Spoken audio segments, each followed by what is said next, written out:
Shalom Bapak Ibu yang terkasih di dalam Tuhan. Kejadian 3 ayat 8, 9, dan 21. Demikian firman Tuhan.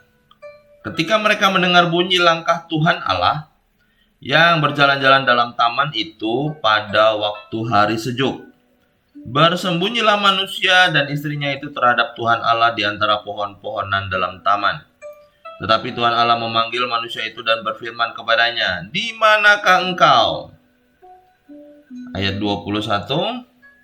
Dan Tuhan Allah membuat pakaian dari kulit binatang itu untuk manusia dan untuk istrinya, lalu mengenakannya kepada mereka. Bapak Ibu yang terkasih, kesalahan Adam dan Hawa itu bisa dianggap sebagai pemberontakan. Mereka hanya bisa menunggu hukuman. Mereka menantikan dengan takut akan akibat dari kesalahan mereka. Tetapi di balik latar kesalahan dan dosa yang Adam dan Hawa lakukan, serta penghakiman yang Tuhan berikan, di sini ada sekilas cerita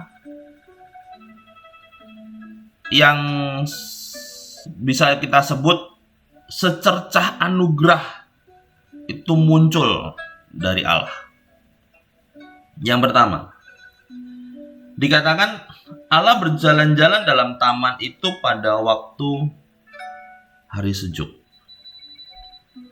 Ini menandakan cuaca yang ada saat itu tidak panas, itu bisa pagi, dan itu juga bisa senja, sore. Senja juga sejuk, walaupun tadinya panas, tapi karena ini adalah taman ciptaan Allah, saya percaya cuacanya pasti sejuk. Sebab banyak pohon-pohon yang rindang. Bagi saya waktu yang tepat dalam ayat ini adalah senja. Karena waktu hari senja biasanya itu waktu yang tepat untuk berjalan-jalan. Kalau pagi itu waktu yang tepat untuk berolahraga. Jadi Adam dan Hawa kemungkinan terbesar telah selesai mengerjakan pekerjaannya. Atau mungkin hari itu mereka juga tidak mengerjakan pekerjaannya, mereka sibuk menyembunyikan dirinya. Tuhan seperti biasa, seperti hari-hari biasa, Tuhan Allah berjalan-jalan pada waktu hari sejuk, ya, atau pada waktu senja pasti.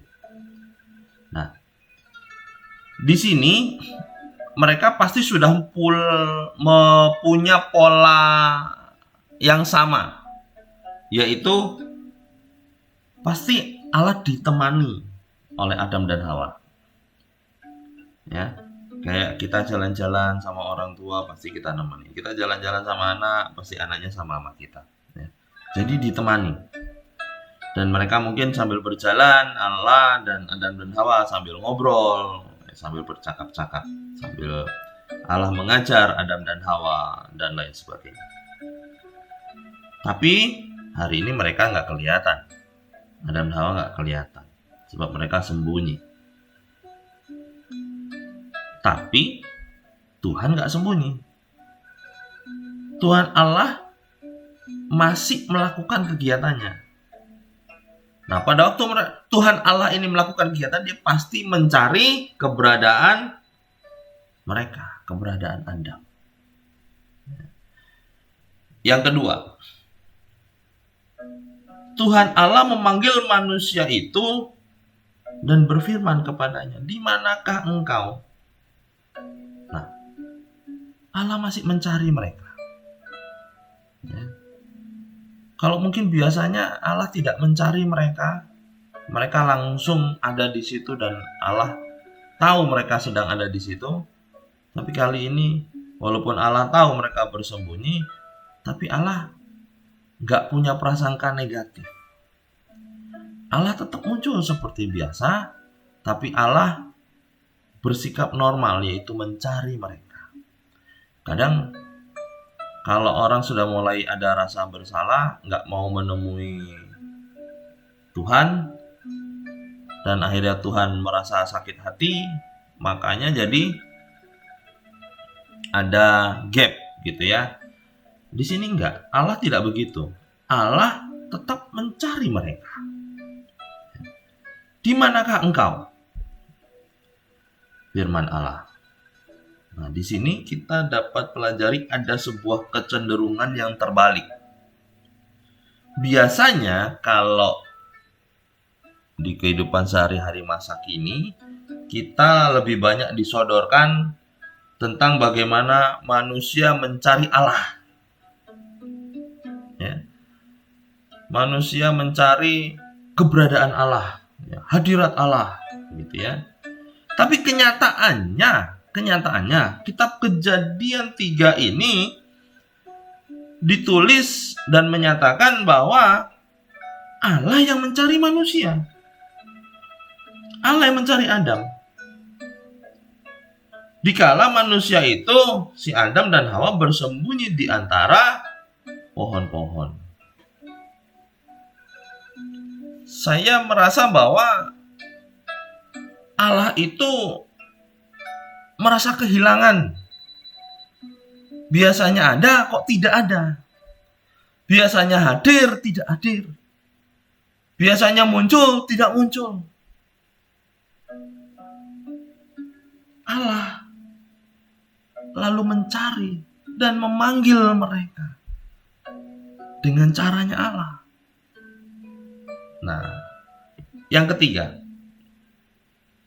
manusia Adam dan Hawa sadar akan ketelanjangan akibat kesalahan mereka sendiri. Akibat dari apa yang sudah mereka lakukan dengan memakan buah yang di tengah itu. Namun, di sini Allah mengerti. Allah tahu. Bahkan Allah juga memahami akan rasa malu manusia itu. Rasa malu Adam dan Hawa. Dan Allah juga berinisiatif ingin menanggulanginya.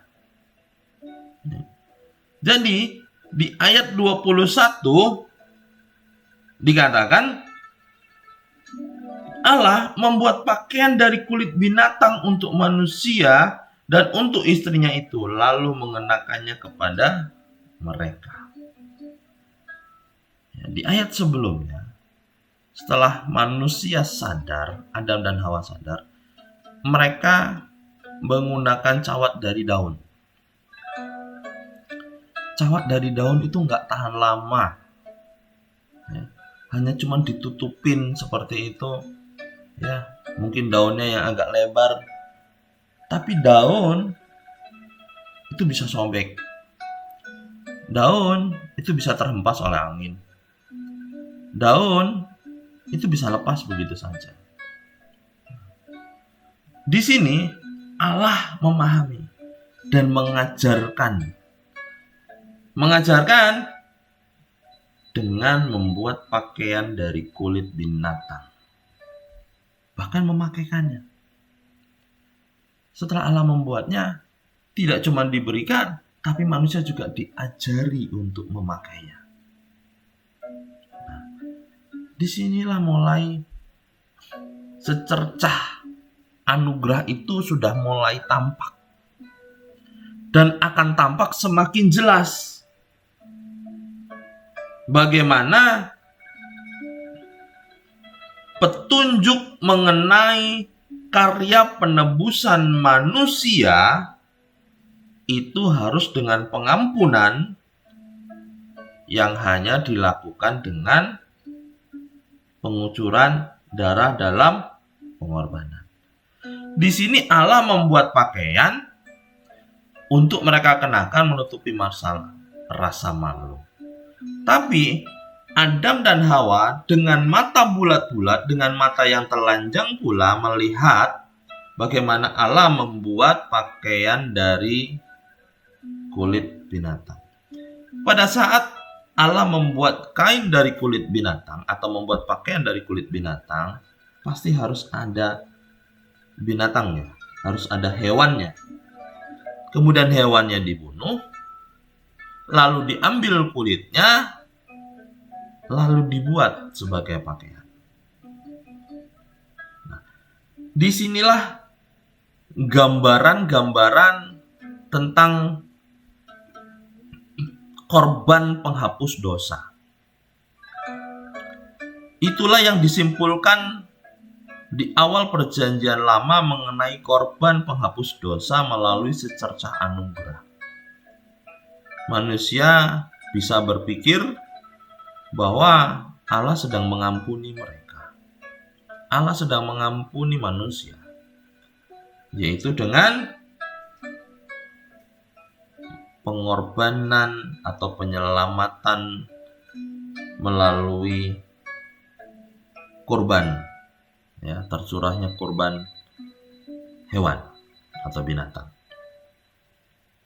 Nah, inilah gambaran-gambaran karya yang selalu diambil dalam Perjanjian Lama dalam konteks kurban. Nah, di dalam Perjanjian Baru ada benang merahnya, yaitu karya keselamatan melalui darah Kristus. Nah, disinilah gereja dan orang Kristen harus paham bahwa ada kaitan tentang sejarah awal bagaimana manusia menerima pengorbanan untuk karya penyelamatan. Dan di Perjanjian Baru, kenapa Kristus yang harus menjadi korban dengan mengucurkan darahnya sebagai korban tebusan.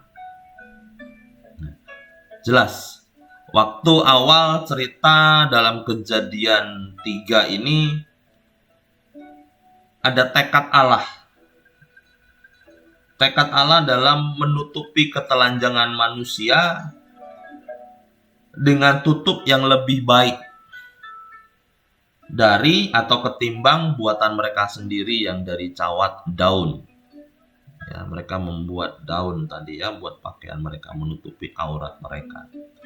Nah, di sini kita pelajari bahwa setiap kasus yang terjadi di dalam perjalanan, tidak hanya Alkitab tapi perjalanan manusia juga, selalu Allah yang punya inisiatif.